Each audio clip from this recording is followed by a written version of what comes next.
Good evening. What makes a great soldier? What makes a great student? You may be surprised to learn how many traits they both share. Stay with us as we talk about student veterans.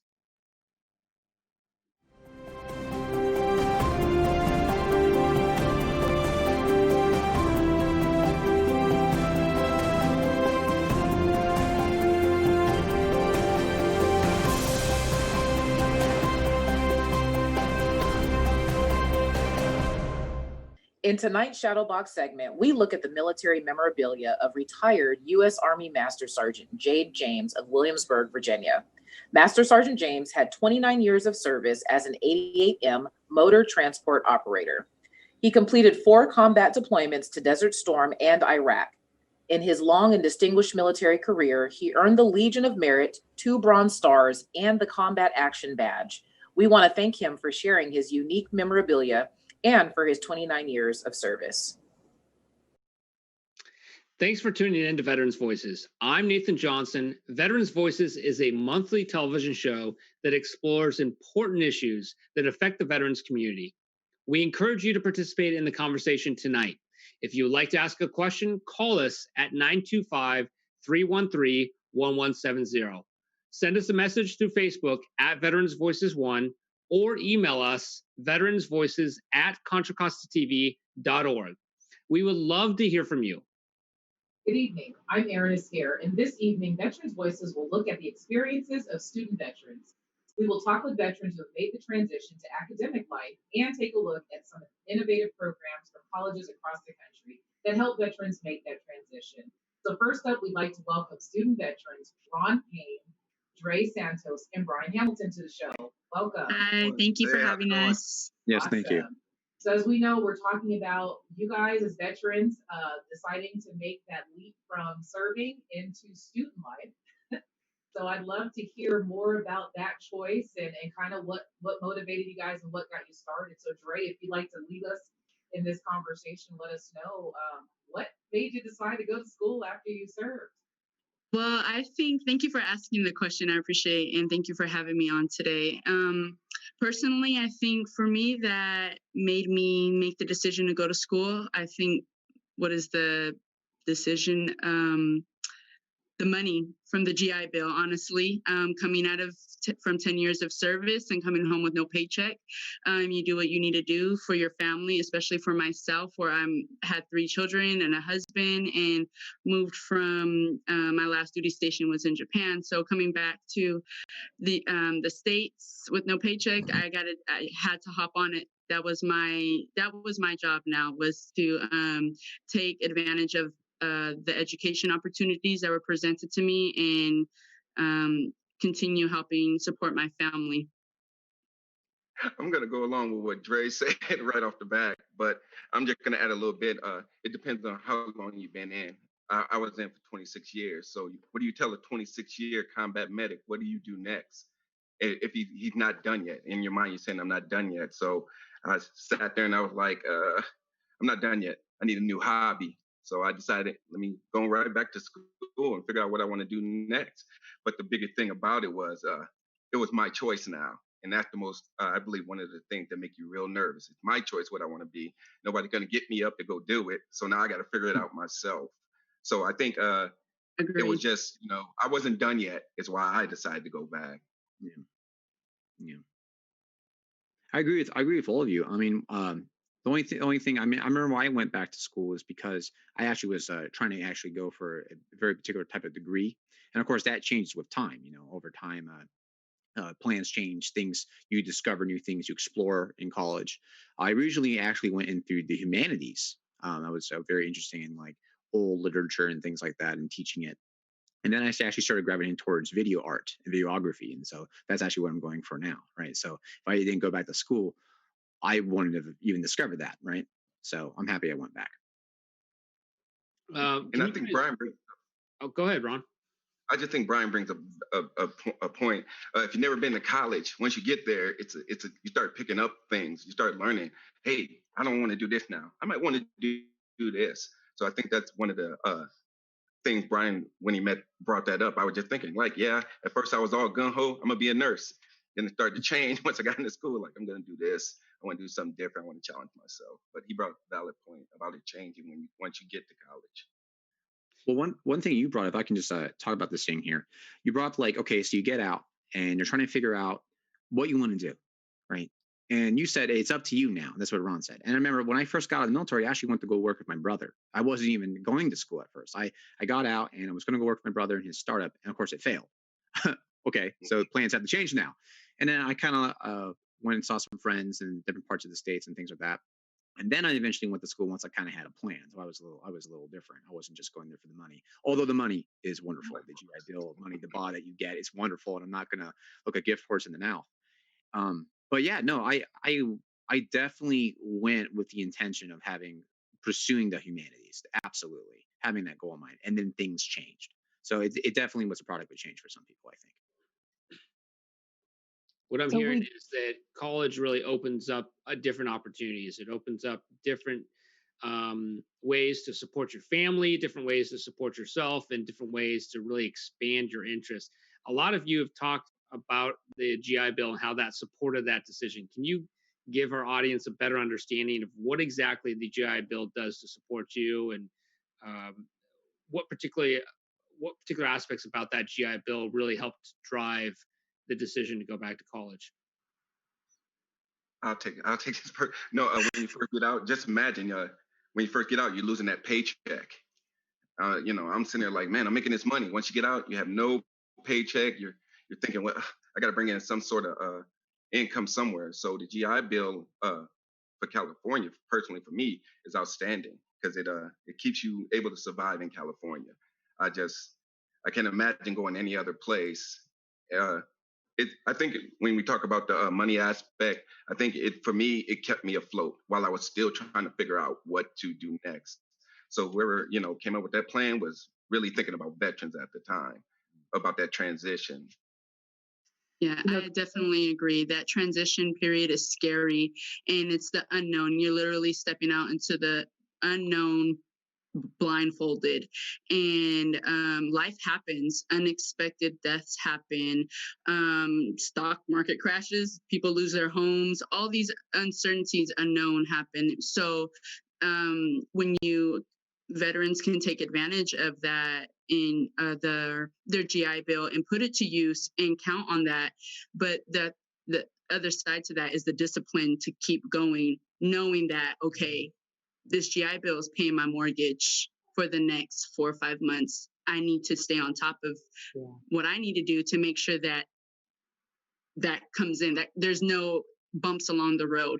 So I have to stay disciplined in my studies. I have to stay above that GPA, make sure there's no negative remarks against me as far as in my education and my benefits, and let there not be any excuses to have that taken away or it be revoked or put on the back burner, or there a hiccup in that flow, from semester to semester. So that takes a lot of discipline, knowing that, okay, if this is my job now, going to school, and this is how my family is going to, like Ron say, stay above water and be financially stable, then it takes a lot of discipline, and it's not easy, even though, it may seem like it, and, not everybody's good at college, especially right now with online. It's not the best and it's not the easiest. So I agree with Ron.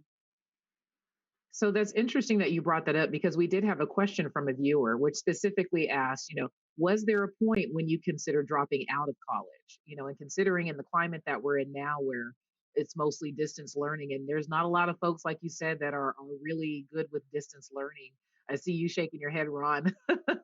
Would you like to go ahead? I was just going to say the first day I got there, I wanted to drop out. I was telling everybody, I'm much more of a deployment guy. Can I deploy instead of doing this? I just think like with this environment now is really, really hard on veterans. But if one thing, being in the military, our sheer will to succeed at a mission, I think is what has a little better advantage, because we're going to keep going. We're always taught like that. So imagine being in from day one, we're taught that, hey, it's not done till the mission's done. So I think that's what gives us an edge to keep going. But the environment when I first got out was, what am I going to do next? What am I going to do next? Oh man, I'm going to be in math class. math. I speak veteran very well, but I don't speak civilian very well. I was looking for a translator, so I was like, can somebody translate that? I have no clue what this statistics professor is talking about. But we get through it, and when we find out what we're supposed to be, and it's everybody can make it, anybody can make it, any veteran can make it. They just got to stick in there long enough, and it'll all make sense. Brian, Yeah, dropping out. I mean, do you have anything to add to that? Yeah, absolutely. I mean, I especially this semester and last semester, it was getting kind of hard because I was starting to think about, okay, so I'm at the community college level, right? I'm at the junior college level, trying to get into, four-year university and even higher and beyond. And, at this level, especially the coronavirus happening, I was definitely considering maybe I don't go back to school this year. Maybe I just take it off because I don't like learning online. I want to pay to go to a school, go to a classroom, learn from the teacher, get tutoring if I need it. And so it was quite the adjustment. And, obviously that money is a huge incentive, but I realized that a lot of my goals that I wanted to achieve, I could just achieve on my own. And so the thing that got me back to school was actually my friends, actually people I met at college. We're part of a club. I'm part of a veterans club at school. And that's actually what brought me back to school, was that I had responsibilities in that club and I just couldn't leave them hanging. Right. And so I definitely, I took a couple classes, just kind of the bare minimum to keep me going, get some of the credits out of the way. But at the end of the day, what I really care about is that environment, is that school environment. It was my friends. And just I agree. with what they were saying about the money, but don't waste it. I would tell every veteran, don't waste it. I know you're going for money, but you got to leave there with a degree. You got to fight for that degree, because once it's gone, that money is gone. You can't go back, and you don't want to leave college without a degree. It just doesn't make sense. So that's why if you're going to go and make the best out of it, get into sports, enjoy the college life. And again, it will all make sense. When I first started, I said I was going to do medical. And then all of a sudden I'm here in political science and criminal justice. And I'm just like, I can do it all. But I was going to leave with 2 degrees if it killed me. And so that's what I want everybody to also understand. The money's good, but leave with that degree. That is the trophy. That's the mission. That's what Dre was mentioning in regards to making this your next job. This is your new career now as a student veteran. And we have some pictures that I'd like to pull up. I think these are both pictures for Ron and for Dre. And so I think if we can pull these pictures up, hopefully you can walk us through a little bit of your experience at Las Positas College. And I know that many of our audience members are student veterans themselves. And maybe you're at community college, maybe you're at a private college, or maybe you're considering whether becoming a student veteran and using your GI Bill benefits is to your best benefit. And I want to encourage you to call in, send us an email, or send us a message on Facebook. You're part of this conversation. We want to hear from you tonight. We've got 3 student veterans on here. We'll later have some resources, but we want to hear from our audience as well. So do we have the pictures that we can pull up, I think, of Dre or Ron?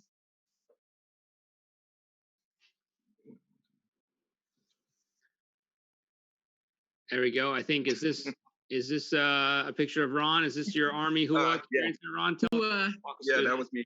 That was me trying to pretend like I'm leading in front of. That was some first sergeant duty. I was pretending. I was just up front. Oh. I'm infatuated with Captain America. Is this your student veteran uniform here? Yeah, that's what how he comes to school all the time. There it is. I always represent the Army. I'm gonna let Dre talk right now because she's a Marine, and yeah, a lot of y'all don't know about GI Joe. Some of y'all too young. These pictures, Greatest American hero. This is great. And that was no way. Wow. Rocking the flag. The first medic, and I was scrawny. I was skinny. The Captain America skinny to a big guy. That's what happened. It looks like medic, it looks like you've been able to somewhat change. You've taken the uniform off and you've put a different uniform on it. Do you feel like, as a student veteran, your identity has been able to shift? Has it been a progression of who you have always been? Has it been kind of reverting back to who Ron was before the military? How has that shifted now that you're a student veteran, Ron? I just want to say it's a gift and a curse, because when I had the uniform, sometimes it helps you. It blocks a lot of stuff that you won't see on the outside, because we're a team. You're always thinking about the uniform matters. And people say thank you for your service, but they don't understand it was Ron underneath all that the whole time. So when you get out there and people are like, they don't say nothing to you, and you get the looks, and you're like, wait a minute, I was that guy that was in a uniform. I was doing my thing. You loved me last week. I'm the same guy. But I think it shields you, but I also think that it if you're who you are when you put on the uniform, and we always say it before, don't let the uniform make you, make the uniform. And I think that's what most every veteran does. We put on a uniform and we can take it off and we're still the same person. But it did help me. It just gave me a different alter ego with the Captain America, I think, mostly. Well, we certainly don't want to leave Dre out. We know that you had a couple of photos to share of your glory days as well as a Marine, and pull those up. Oh my goodness. A young Marine. Yeah, baby Marine. That's awesome that you decided to go that route. The color guard. That was absolutely my favorite part. I had the privilege and honor to serve on an all-female color guard, and I loved it. And I was a color sergeant, so it was just such an honor to be up there with other female veteran or female Marines. So that's probably one of my proudest moments for sure. You don't see that. Well, that was my last Marine Corps ball, and I just got promoted to staff sergeant when I was able to finally put on that the evening gown, and I just looked up to that uniform since the day I joined. It's just so beautiful. Yeah. And such an honor to wear. And it was a hard time coming for sure. It wasn't an easy road. But it was worth every moment. No regrets whatsoever. I truly miss it. And I miss my Marines, but no regrets at all. Awesome. I think what's neat is that I can still see a lot of pride in all three of you. That although you've taken one uniform off and you've put a new uniform on as a student veteran, that military service still matters a lot to you, and you carry that into this next chapter in your life. So thank you to the three of you for joining us here on Veterans Voices tonight. When we come back, we will continue our conversation. Now we want to take a look at the experiences of other student veterans provided by our friends at Make the Connection. I think a lot of people are nervous about kind of going back to school. You're going to be that old guy in class, and it's going to be uncomfortable. I was like, oh my God. I don't think I'm going to be able to do this. I'm the oldest person in school, which I wasn't, but I just didn't think I had the confidence to do it and finish the school. I found that with me getting back from deployments, getting out of the military so quickly, I didn't want to be in a classroom setting with other kids who were younger. I felt very out of place. I'm in a college environment, I'm working with kids that are my age, but still feeling like, they're perceiving me as being this very hard military girl, and I was trying so hard to get out of that, and I couldn't, no matter what I did. All of a sudden, I'm just like a community college student instead of a submariner. So that was kind of difficult. There's a bit of depression that comes along with it too, because you're not who you thought you were anymore, and you kind of, it's a struggle just trying to find that sense of self again. I felt like a failure. I felt like I joined the Air Force to get my degree, and time runs away from you, and deployment after deployment or moving, and you end up not finishing a degree. So I felt less than. I just became very, very, very overwhelmed very quickly. I was becoming almost depressive, sleeping to avoid class, and it just got to the point where, I'm like, if I fail this, I can't get my classes paid for by the VA, so I eventually sought help through my school. Because I thought there was more issues than just me transitioning. I've just started doing therapy through school. I like to think of that time as something where I can just express all of my thoughts vocally, even the thoughts like you're kind of afraid to tell somebody. At first, it was just try to bring out issues that could have been, the trigger to why I'm having issues. A lot of things that we do is just coping mechanisms, trying to normalize things that may have happened in the military that seem a little abrasive, like the extreme time schedules, stuff like that, and try to either implement it in your life or take it out completely so you can be functional. If it's a bad day or the things aren't going the way I want to go that day, it's okay. It's okay. We'll get through this day. Definitely at times it's very stressful, but in the end it's very, very rewarding, and I feel like I kind of got that sense of challenge back. It makes it much easier to be able to talk to people about what I was and not just come up to them and be like, oh, I was in the military, kind of reformulating your identity again, which has definitely helped through therapy. So the interpersonal relationships have definitely strengthened. Having a military division in a school, I would encourage any veteran to make sure, get a hold of their military division and talk to them, because they know what direction to lead you, and they knew the questions already that I would ask. They truly helped. To 9 classes later, I finished my bachelor's degree, and now I'm actually starting my RN program. So I'm very excited. And here I am into my 3rd year, and I make the dean's list. It was just like, I can't believe this. I can almost cry, because I never thought I was smart enough. I just never had that much confidence in myself. I didn't think I could do it, but it's being done, and it's amazing.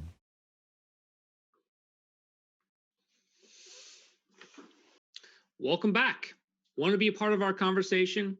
Call us right now, 925-313-1170. Our phone lines are open, ready for you to participate in tonight's very important conversation.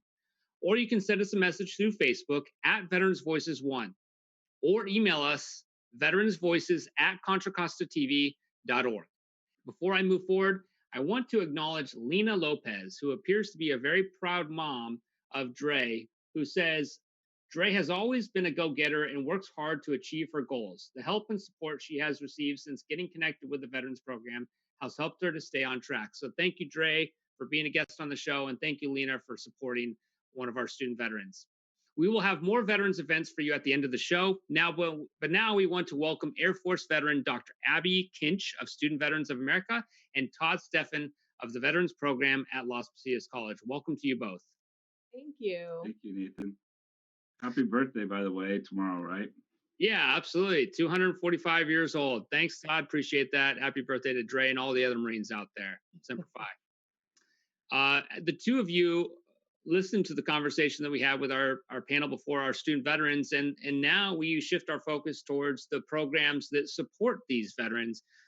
Student Veterans of America is a national organization, been around for several years, and Las Positas Veterans First program is more local here. So student veterans obviously have the GI Bill to really get them back into school, but what does it really take to support them to make sure that they are successful in reaching their academic degree? Dr. Kinch, do you want to start us off with that? Sure. So I think to start off, often student veterans, I was there myself, are looked at, well, I'll give you an example, right? So my research is on student veterans, is on strategically supporting student veterans. And one of the comments that I got on my research early on to ask me to look at the at-risk student population literature in order to, do my research.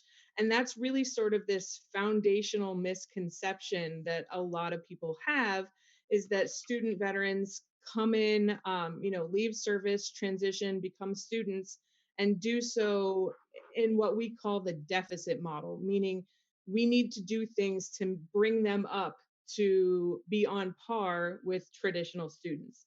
And that's simply not true.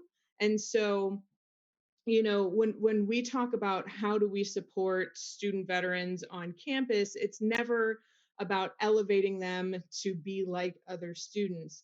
It's what specific needs do student veterans have that we can, alleviate or mitigate any issues that arise from them.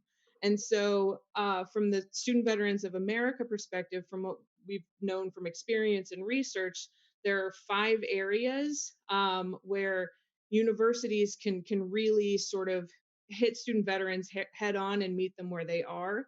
And those are access to childcare outside of the 9 to 5 time frame, sort of when student veterans who are parents need to study, when some, a 20-year-old group member decides that that's what they want to have, group meetings and work on group projects in the evenings, when they have to work, because we know that a lot of student veterans do work full or part-time.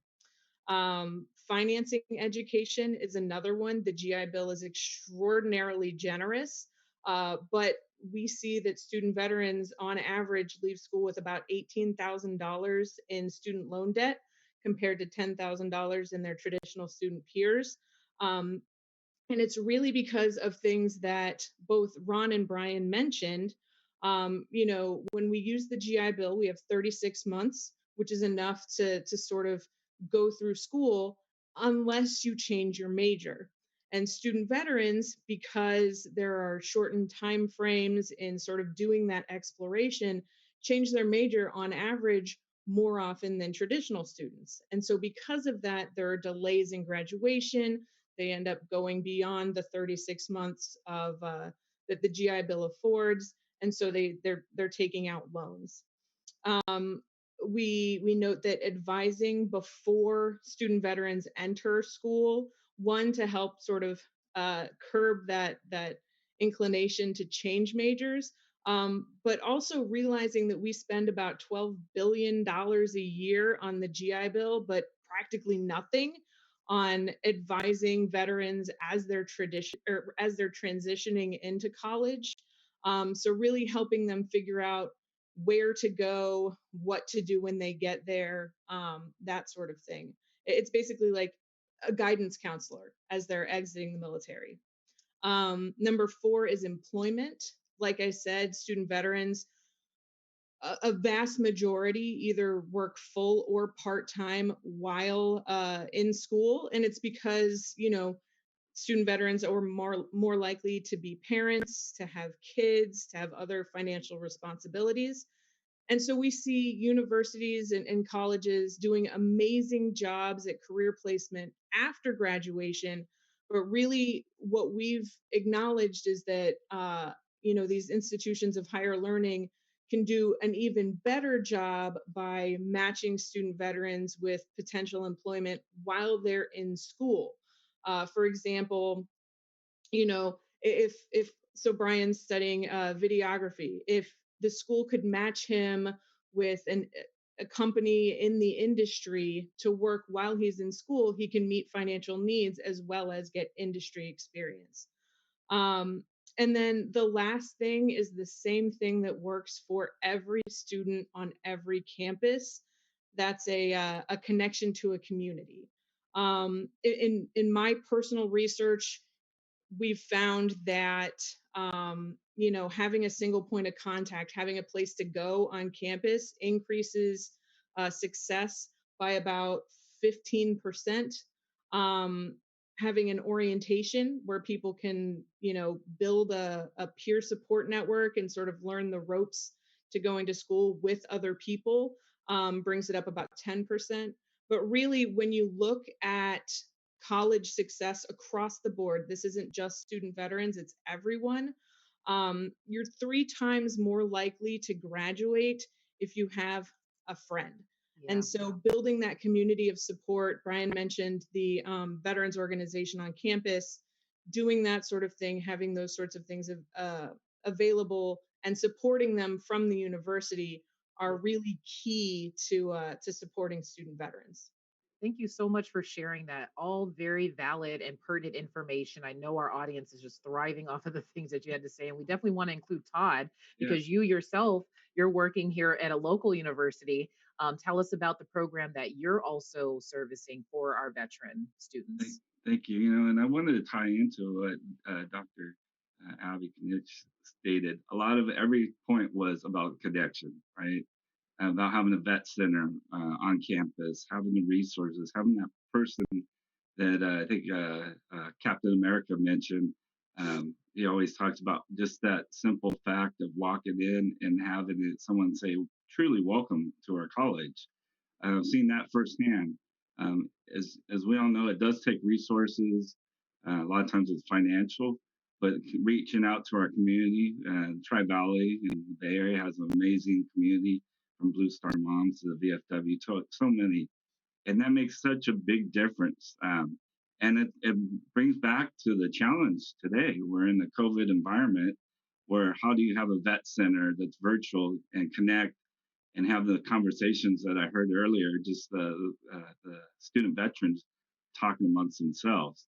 And that's a challenge, but that's such a key to use these virtual platforms such as tonight to connect our vets together, as well as their family members that are also on our campus. So thank you for the question. Yeah, I want to elaborate that on. We just have about 3 minutes left. So in this COVID environment, how have you seen student veterans experience on campus change, if at all? I'll start with that.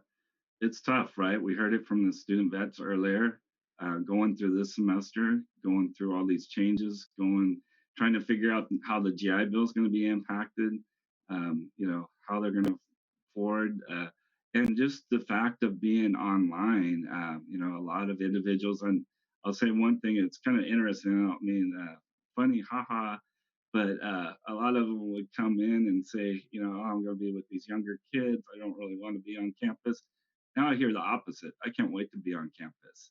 I can't wait to connect and meet up with, other Marines or other soldiers or airmen or coasties or sailors. So I think that's why I asked the question, because you take a service member who goes from being a part of a unit and you discharge them, and now they're on a campus environment that's completely socially isolated because it's virtual. So I think just even more of a reason for organizations like SVA and Las Positas Veterans First program to exist, because although they're on a Zoom call from each other, you guys provide the opportunity to link them together. How do you do that when veterans come on campus and they're apprehensive? We have about a minute here. They're very apprehensive, they're standoffish. How do you really engage them? Right.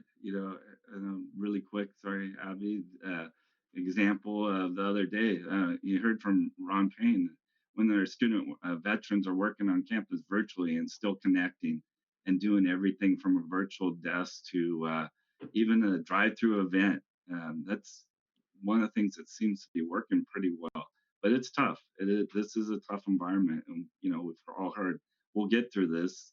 But I know a lot of individuals have just taken some time off if they can afford to do that, and we want them to come back. So we're here. We've seen our chapters have given an increased participation in all of their virtual events because there are less barriers. So people don't have to come back to campus if they have kids at home or have other responsibilities. So it's actually elevated engagement from being virtual. That's awesome. Well, we want to thank both of you for coming on today and just sharing that information with us. Very valuable information. We are now going to take a look at an innovative program at Manhattan College that is designed to help veterans make the transition to student life. Let's watch this brief video about the Veterans at Ease program. And when we come back, we will talk with Dr. Stephen Kaplan, the founder of the program and a veteran who's been through it. Statistics show that 90% of the veterans that go back to school under the GI Bill succeed and do better when they're in an environment where success is fostered. It's okay to ask for help. You need to ask for help. You're not going to know anything. You're certainly not expected to know anything. So talk to people, make friends, get to know the staff here. The staff have been more than welcoming. It's just been amazing. Every time we go to them, they have an answer every single time. And if they don't have it, they find it for us right away within 5-10 minutes. They always would drop whatever they're doing for us. That's just unheard of for a college to really help people out like that. So Manhattan is unparalleled in that aspect. There is no boot camp to assimilate you into what you're going to find out at college. But it's nicer to be at a school where there's 3,800 students instead of 38,000 students. Recently, in the past few semesters, we've been working with the Valor Club, which is our veterans club, and really took that under our wing and try to do whatever we can to make it easier and a more efficient program. We've had a couple of events on campus where we've had alumni that were military veterans come in and speak and do a book signing. We did a comedy show fundraiser for a fellow veteran student who's got multiple sclerosis. Every semester, we're having more and more access to different things. We're meeting more people. It's been really nice.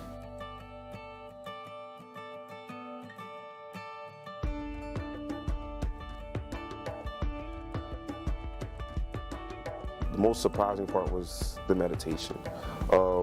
Didn't really believe in meditation, thought it was a hoax until I actually tried it. And as she was speaking and guiding us through the process, I felt myself drifting away but still conscious.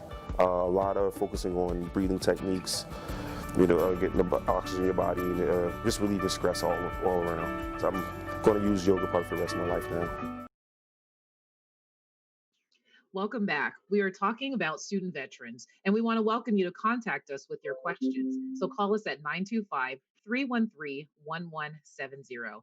Send us a message through Facebook at Veterans Voices 1 or email us at veteransvoices@contracostatv.org. Now we will be talking with Dr. Stephen Kaplan of Manhattan College's Veterans at Ease program and veteran Rob Paniagua. Welcome to the show. Thank you. Thank you. Thank you very much for having us on. Thank you so much. So we saw a short video kind of regarding the program there at Manhattan College. And so for you, Dr. Kaplan, we'd love to hear from you just to kind of kick off this segment. What inspired you to bring this program together? Well, what inspired me was really an accident. So let's sort of, I really wanted to go to the Bahamas, and I was 2 students short. I mean, I'm being really honest. And there were a bunch of veterans in my class. And I put them on a plane, and we took them to the Bahamas for 4.5 days. And the rest is history. It wasn't something I planned to do. But if I can go back to, what Ron and Dre and Brian said, what they said is that you need the money. And I'm really proud of my institution. We are not only give the GI Bill, but we are a yellow ribbon school. So we pick up all other tuition. But aside from the financial issues, what we have tried to do is create a community from the ground up. We realize that when a veteran comes in after 8 years, 10 years, 12 years, 4 years, their natural peer group is not a bunch of 18-year-olds who have never been away from home. So they're isolated. They're not looking for phony proof. My traditional 18-year-old is looking for phony proof. Oh, how can I go drinking tonight? That's not my vets. What we have done is create community by allowing students, all incoming veteran students, to take the same required course. That way they get to meet each other. They get to bond with each other. We take them on a 4.5-day retreat where they really get to know each other. And we then introduce them to a variety of stress reduction techniques. And we have built a veteran center, and we have sort of addressed a lot of the other issues that, the folks have talked about. But let me pass it on to Rob, if that's okay. One of the most amazing things is that he hit it on the head, on the money there. When you get out of the military, I did 15 years, you kind of isolate yourself. Like, nobody understands me, nobody cares. I'm in class with these 18, 19, 20-year-olds, and they're yapping away, and you feel like, oh God, you feel like getting up, but like, at ease, while the teacher's speaking. But when I heard I was required to go to this class, I was like, oh God, one of those filler classes that what a waste of time just to take my money, right? So, but when I went to the class and I noticed, like, half the class, or I don't know what the percentage was, but a lot of veterans in there. And like from day one, we just started connecting, and we all have the same fears, the same, the same goals. We're all mature enough, and we all understand military life. It was instant connection. And I think the connection went even deeper when we went down to the Bahamas, and we spent 5 days over there. I tell you that we meditated, but we also spoke, all the veterans, and everybody just like, it was tears. Everybody got their fears out. Everybody, spoke about their feelings, what they were going through, their anxieties, their PTSD levels, whatever it was, their vulnerabilities. And that just, after that trip, it's like we became a family. Like, it was like instant military. Like, I felt like I was in the military, like instant connection. And I got to tell you, I graduated 3 years ago, and I still keep in touch with, 90% of those guys. And it's just, you're in the military, it's an instant camaraderie that you feel, and that you can rely on these guys for anything. And those guys, like, I've been there with their families, and we've gone out to dinner and deaths in the family, and we've all been there for each other. But, I went straight from the military to college, and you always, being in that, you always fall in some kind of, hole, whatever, and you always have these guys to kind of support you.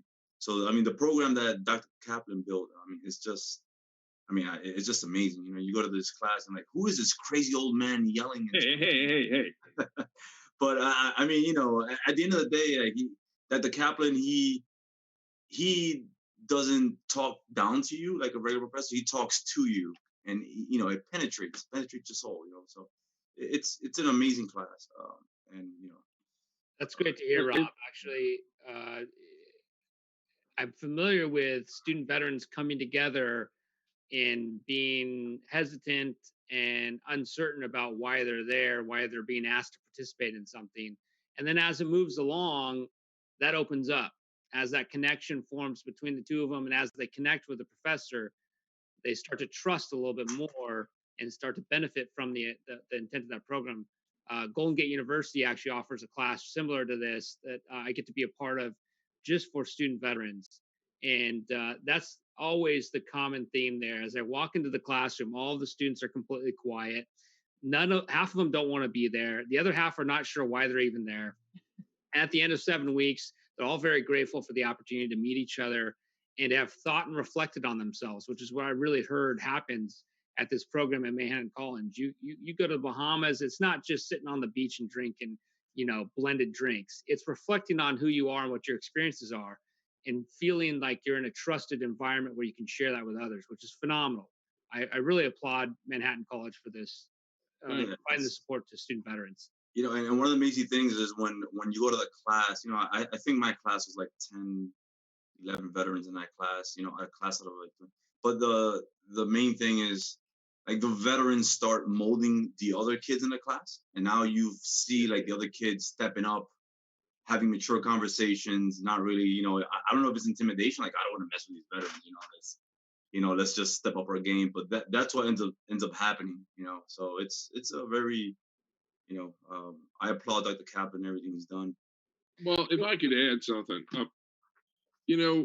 what we've done, and I appreciate everything Rob said, but we've created an institutional process where, veterans now, the SVO on campus organizes lectures, whether they're about, minorities in the military, women in the military, engineering in the military. Not to interrupt you, Stephen, real quickly. SVO for audience is what? Student Veterans Organization. Okay. We are a chapter of SVA. Okay. And you were saying, I just want our audience to know. Thank you very much. Our veterans are giving lectures to 100 people in a room. And they're not just students, they're administrators, they're staff, they're faculty. And so the big change in the last 5 years, and this is, I'm really proud of this. I have faculty members from the School of Engineering, Business, Education, everywhere on campus walk up to me and say, hey, that guy, Rob, I really like having him in class. Veterans are no longer hidden on Manhattan College campus. They are honored. And I'm on a seminar, I retired at the moment, and we have institutionalized this. My hope here is that other schools will think about setting up some structure where veterans can meet. We've been successful, 50% veterans in the class and 50% general ed students. But however you could build a community from the first semester up. So Rob meets men and women veterans who have been on campus for 2 years now. And it just sort of grows. So a college who's considering the question, what can I do to support student veterans? Rob or Stephen, what would you say would be the top two or the first two things that this college should do? I would say build a foundation course. 2, the 3 letters, ROI, return on investment. Manhattan College invests in its students because the return for us is that they graduate. They graduate, and there are guys like Rob that talk about us. And so that's really important. I think we're investing in our veterans, but we're also quote unquote profiting from that investment. Rob? I totally agree. And the president's Manhattan College, the appreciation for military is just, the way they take care of me. So before I went to Manhattan College, I got interviewed by 4 or 5 schools, and I felt like I was just a number. It's like, oh yeah, fill out the application, we'll get back to you, blah, blah, blah, whatever. I got accepted to, 2 or 3 of them. But when I went to Manhattan College, it was like a totally different, like, hey, sit down, don't worry about this. No, we got the application. Do I have to come back? No, just don't worry about it. We take care of it. You know, I was so worried because there was not that interaction where it's like, here, fill this out, get back to me, call this guy. It was like, no, don't worry about it.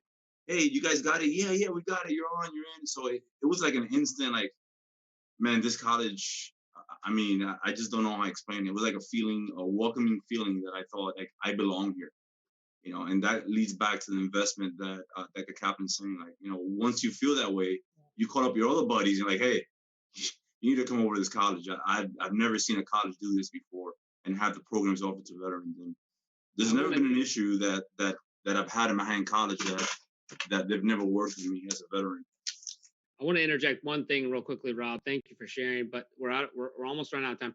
I want to mention Manhattan College is a nonprofit college. I just want to say, because I know that our audience is sensitive to some colleges being for-profit colleges. So when Stephen was mentioning return on investment and we're profiting from it, I just want to be clear to our audience that they are not a for-profit college. So literally their intent here is to not profit financially from veterans, but to profit from their entering into the alumni ranks. I think, Stephen, was what you were referencing. So, well, and just staying in 4 years, right? I think our retention rates, you know, the GI Bill is generous, but Manhattan College supplements that by being a yellow ribbon school. So we fill in. Our students don't graduate with debt. I mean, that's not.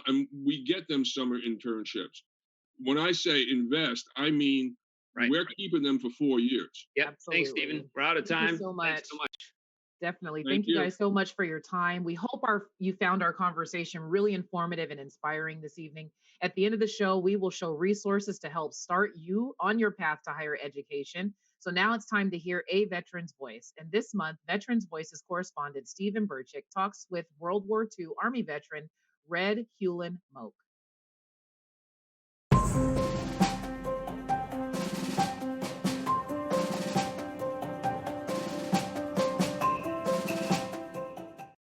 Welcome to this segment of A Veteran's Voice. I'm Stephen Burchick, and our guest today is Army veteran Hewlin Moak.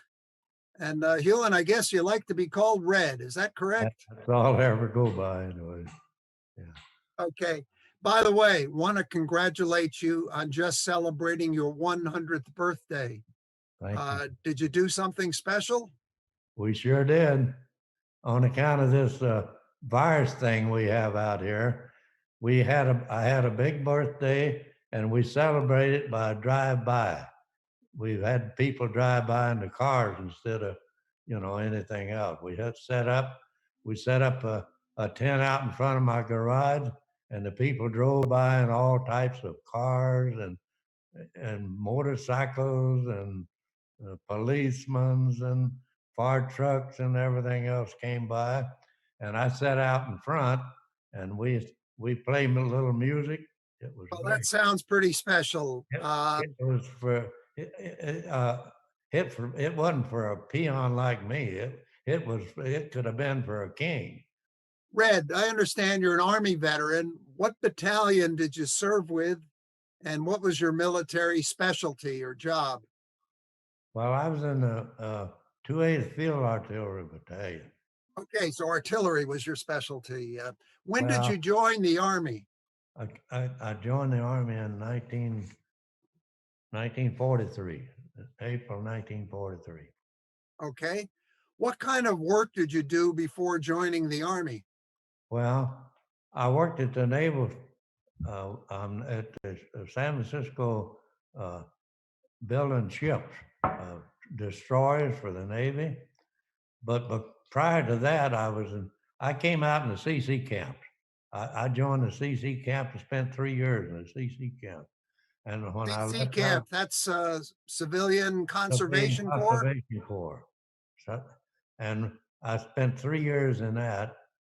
And I wound up, and whenever the war broke out in Pearl Harbor, why we had the CCs broke up and disbanded. So that I went to San Francisco and worked at Bethlehem Steel Company for 18 months, building destroyers for the Navy. And I worked there for 18 months, and I just was almost from galvanized, working in them destroyers and stuff down in galvanized. I was sick every day, and I finally wound up calling the draft board and asking to go in the Army. Okay, but it sounds like you helped the Navy out too. So I guess I both did. branches have I to did. give you a thank you. When did you arrive in England during World War II? Well, we arrived in England, and I think it's around about September, sometime in September in England, in Liverpool. Okay, that would have been September 43. Oh. You landed in Normandy 2 months after D-Day. Yes. What was your landing like? And we got on a PT boat, LSD, I guess they call it. And that's where we went in full field with. We walked on that boat across the English Channel. And we got out in the channel, we went in full field with a horseshoe pack and all that stuff, with all the equipment. And we got out in the channel, and they thought they might have come across maybe a submarine or something or other. So we went in there full field and walked in just right up against the neck. We stood in that thing for about 4 or 5 hours. They thought they had sighting a submarine out there. So we finally, after that, then we went ashore, to disembark off the PT boat. But we got to this where we was going to land. Of course, you can't go right up on the dry land. You got to, open the bow of the PD boat, and then you got to jump off the water about neck deep. So that's what we did. There's a few feet from the shore. I don't know just how far. Still but pretty it was deep. freezing cold. And we jumped off in that water, and I like to froze to death. But anyway, we had a little guy, the name Pasama. I'll never forget the little guy. He's only about 5 foot tall. And he jumped off in that water over his head, and he lost all his equipment. He lost all his duffel bag and all his equipment, everything. And that water was right up to his neck. And another fellow soldier of mine, we picked him up and carried him ashore. I'll never forget that little guy. It was so funny. Next morning, they finally came and took us to a bivouac there in a little seaport they called Cherbourg. What were some of the major battles that you fought in? We had four battle stars. I had 4 battle stars. There was Europe itself. They call it Ardennes. That was a battle star. And then we had one on the Ruhr River. we was getting up to the Ruhr River, and we was on the banks of the Ruhr River, and the Germans flooded the river way up north, wherever they flooded it, and it flooded that lowland, and we was bogged down on that Ruhr River for 2 weeks. We couldn't move nothing. And then when they finally decided to make the Ruhr crossing, they had to. They assembled a bunch of artillery pieces about 2 or 3 o'clock in the morning, and we fired over that Ruhr River for about 3 or 4 hours, while the CBs, the Army Engineers, they came in and put pontoon bridges across the Ruhr River, where we was able to cross the following morning. What was another battle you were involved with? Well, the battle, first one was over that Ruhr River, and the second was down in Belgium, down by Bastogne and Malmedy. That was when Hitler made his last push, to try to get gasoline to get his airplanes in the air. We relieved the 8th Division and our we stayed in there from we went in there the 23rd day of December, and we didn't get out of there till March. What was the worst or most disturbing thing you saw while you were in Germany? This concentration camp. No, that was just after the war. We ended up up there where we was at near across about Elbe River. We went to this concentration camp, and the buildings outside, they looked like just mansions inside. And we went in there and we liberated the people that's in there. I didn't see no Americans in there. It was slave labor and stuff that they had from some of those little countries around Germany used for slave labor. Once again, you just celebrated your 100th birthday. I did. What advice would you have for some of the youngsters, myself included, to living a long life? I said, you don't drink, you don't smoke, you eat good, but stay active. I tell that. Stay out of that chair. Well, that sounds like some good advice. Red, we really appreciate you joining us today. Once again, congratulations on your 100th birthday. And thank you for your service in World War II in Bastogne, Germany, and other places. I thank you very much. People of this country owe you a lot. I appreciate it very much. Thank you for tuning in to the show tonight. We hope our discussion has shed some light on the life of student veterans and perhaps even inspired you to continue your education. Here are some resources that can help. Student Veterans of America can provide a wealth of information. Reach them at studentveterans.org or call 202-223-4710. Your local Veteran Service Office is a great place to start. In Contra Costa County, go to contracosta.ca.gov or call 925-313-1481. CalVet provides CalTap webinars on education and employment pathways to success. Go to www.calvet.ca.gov and search for CalTap, all one word, for the full list of transition assistance webinars. Veterans Voices is brought to you in part by contributions from the Veterans Affordable Home Program, serving those who have served us, ensuring the American dream for our veterans. The Diablo Valley Veterans Foundation, dedicated to helping veterans near you. And a generous contribution from Ken and Pat Rishell. To rewatch tonight's episode, check back on our homepage later this week or check your cable provider schedule for rebroadcast times. You can also rewatch this episode and many others on our YouTube channel, Veterans Voices of Contra Costa, so be sure to subscribe. Our next show will air on Monday, December 14th at 7 p.m. We will talk about veterans and cancer. Be sure to tune in. To all our veterans and their families, thanks for watching and have a great evening.